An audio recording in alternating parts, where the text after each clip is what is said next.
Good morning बच्चों, RJP junior high school में आपका स्वागत है। हमने क्लास 6 में आपको साइंस पढ़ा रहे थे, जिसमें chapter 4 sorting material into groups. आपको हमने प्रीवियस वीडियो में जो है आपको ट्रांसपेरेंसी के बारे में बताया था कि ट्रांसपेरेंसी क्या होता है। आप किसी शॉपकीपर की भी दुकान पे देखेंगे जिसमें बिस्किट का कंटेनर रखा रहता है, वो भी ट्रांसपेरेंसी दिखाई देता है। और ट्रांसपेरेंसी मीन्स होता है पूरा क्लियरली दिखाई देना। क्लियरली हमें जो चीज़ सीन दिखाई देता है उसको हम लोग ट्रांसपेरेंसी कहते हैं। यानी जो ऑब्जेक्ट हमें क्लियरली दिखाई दे, जो ऑब्जेक्ट या मटेरियल हमें पूरा क्लियरली दिखाई देता हो, जैसे पॉलीथीन ले लिए या बिस्किट कंटेनर ले लिए, ये हमको पूरा क्लियरली दिखाई देगा तो हमारा ट्रांसपेरेंसी है, नहीं तो नहीं है। अगर नहीं दिखाएगा तो नहीं है। अब जो है आपको एक्टिविटी 6 जो पढ़ाना था, इसमें आपको एक्टिविटी 6 में ट्रांसलूसेंट के बारे में बताया गया है। ट्रांसलूसेंट क्या होता है? ट्रांसलूसेंट देखिए क्या होता है। ट्रांसलूसेंट, आप एक कोई पेपर ले लीजिए,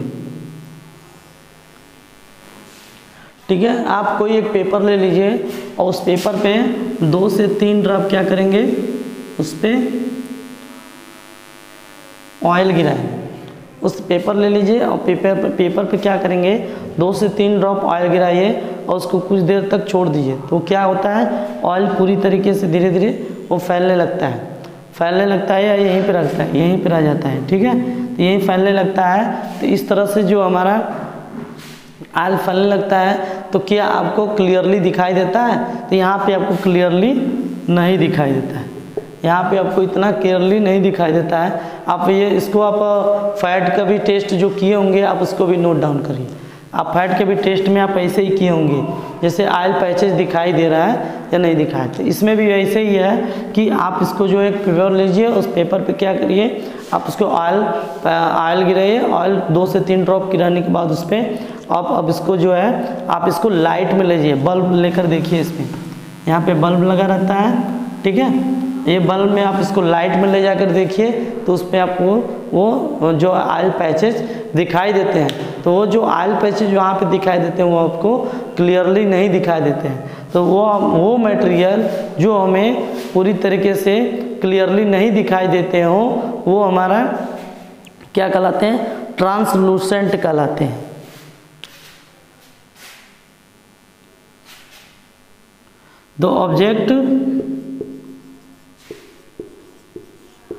The object can be seen. The object can be seen but not clearly.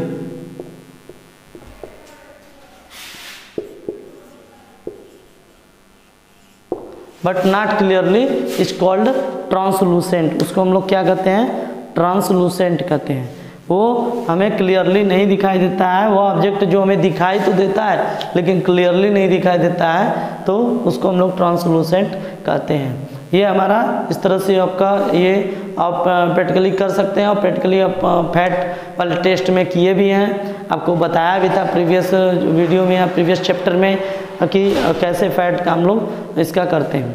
अब हमारा नेक्स्ट आता है ट्रांसलूसेंट हो गया। ट्रांसलूसेंट के बारे में यही बताया गया है, does the light pass through. आप लाइट पास करके भी चेक कर सकते हैं किसी में कि हमारा ट्रांसलूसेंट है, ट्रांसपेरेंट है या ट्रांसपेरेंट। आप कोई पॉलीथीन बैग ले लीजिए,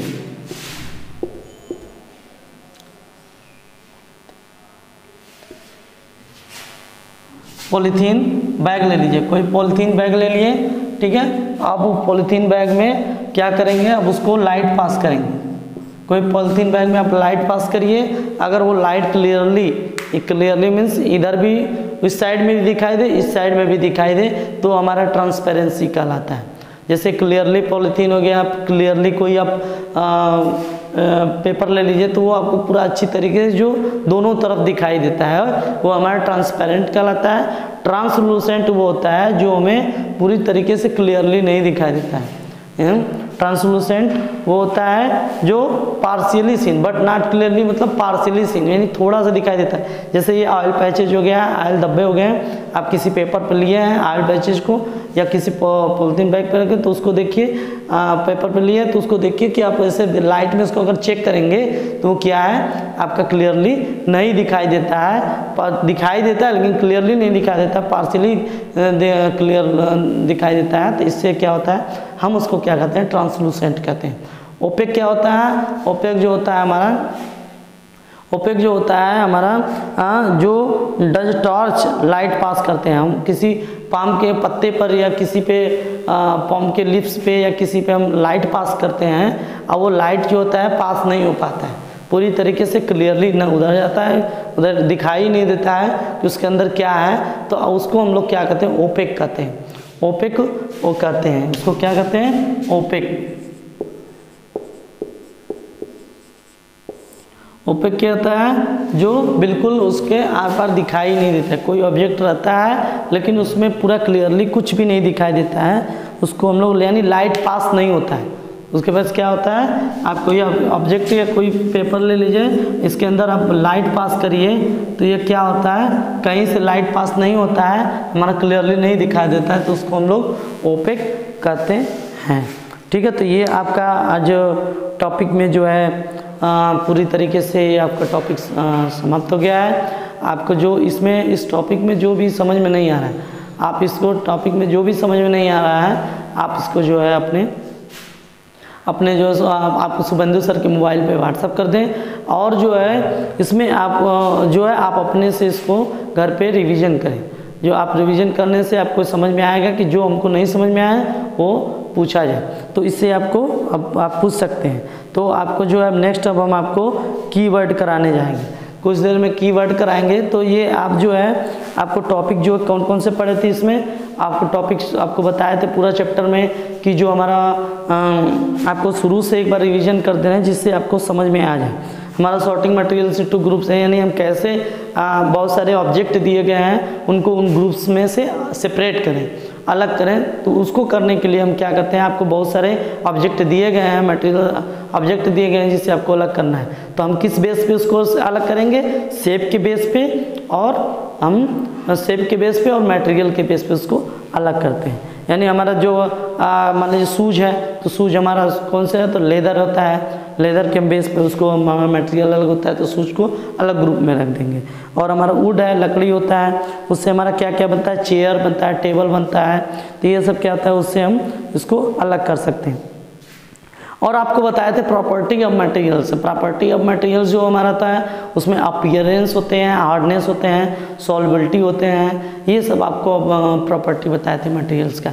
अपीयरेंस कैसे चेक करेंगे, कोई चीज़ होता है जैसे हम देखे थे, आपको सीन किए थे कि जो कोई ऑब्जेक्ट है, ऑब्जेक्ट कोई आपके सामने ऑब्जेक्ट रख दिया गया, उस ऑब्जेक्ट को आप छू कर बता सकते हैं कि वो सॉफ्ट है कि हार्ड है या किस तरह का मटेरियल है उसमें।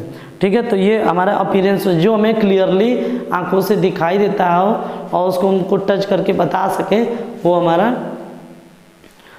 जो होता है अपीयरेंस कहलाता है, अपीयरेंस होता है। ठीक है, तो हमारा अपीयरेंस ये होता है जो अलग अलग टाइप्स के ऑब्जेक्ट रखे होते हैं, जैसे एल्युमिनियम रखा हो, आयरन रखा हो, ये सब क्या है अलग अलग टाइप के अपीयरेंस होते हैं। अब आपको और जो है आपको लस्टर और नॉन लस्टर के बारे में बताए थे कि आप किसी आयरन पीस को काटिए, उसको कट करिए, और कट करने के बाद आयरन पीस को जो है उसमें आप जो है आयरन पीस के अंदर देखेंगे तो शाइनिंग जैसा दिखाई देगा, तो हमारा लस्टर होता है, और जो शाइनिंग नहीं दिखाई देता है वो हमारा नॉन लस्टर होता है। ठीक है, तो आपको लस्टर और नॉन लस्टर बताया। लस्टर मीन्स होता है शाइनिंग, और नॉन लस्टर जो होता है, जो हमें लस्टर नहीं होता है, वो जिसमें लस्टर नहीं पाया जाता है वो हमारा डल टाइप का होता है।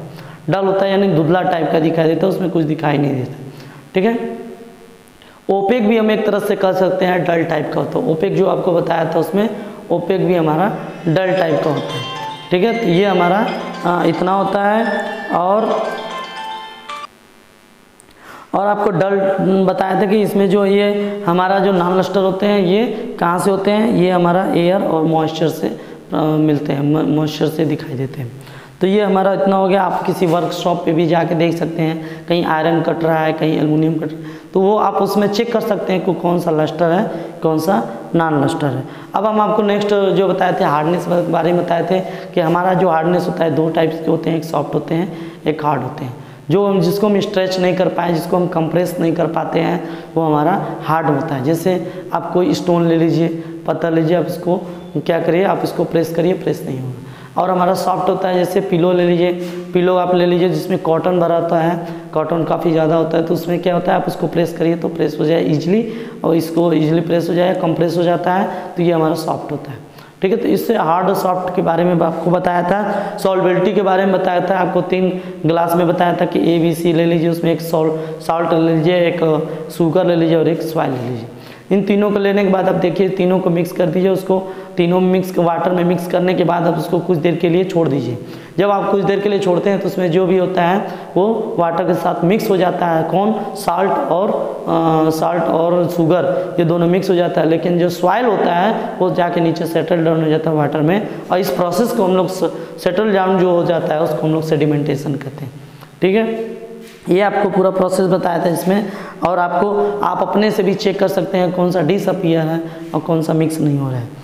ठीक है, तो कौन सा डिस और सॉल्युबल आपको बताया था जो पूरी तरीके से डिजॉल्व हो जाए वाटर में, जो भी आप मटेरियल्स मिलाएं या जो भी ऑब्जेक्ट मिलाएं, आप उसको जो भी आप मिला रहे हैं उसको पूरी तरीके से डिजॉल्व हो जाता है, उसको हम लोग क्या कहते हैं, सॉल्युबल कहते हैं। और जो अच्छी तरीके से डिजॉल्व नहीं होता है वो हमारा इनसॉल्युबल होता है। अब आपको ये ऑयली पैचेज में भी होता है। ऑयली पैचेज में भी आपको बता दें कि ऑयल होते हैं धब्बे में, वो वाटर में, लिक्विड में आपको मिसिबल और इमिसिबल के बारे में बताए थे, वो सब भी आपको पूरी तरीके से समझाए थे। तो आपको अब इतना ही आज के टॉपिक में बताते हैं। अब कल जो है आपका पूरा कीवर्ड कराएंगे, ये आपका पूरा चैप्टर जो है फिनिश हो गया है, तो आपको जो कल कीवर्ड कराएंगे और जो बचा है थोड़ा बहुत तो उसको भी पूरी क्लियरली समझा देंगे। आप इसको घर पे एक बार रिवीजन करिए, और जो समझ में नहीं आए वो शुभेंदु सर के मोबाइल पे व्हाट्सएप कर दीजिए, जिससे कि वो आपको टॉपिक रिपीट कर सकें। Thank you so much.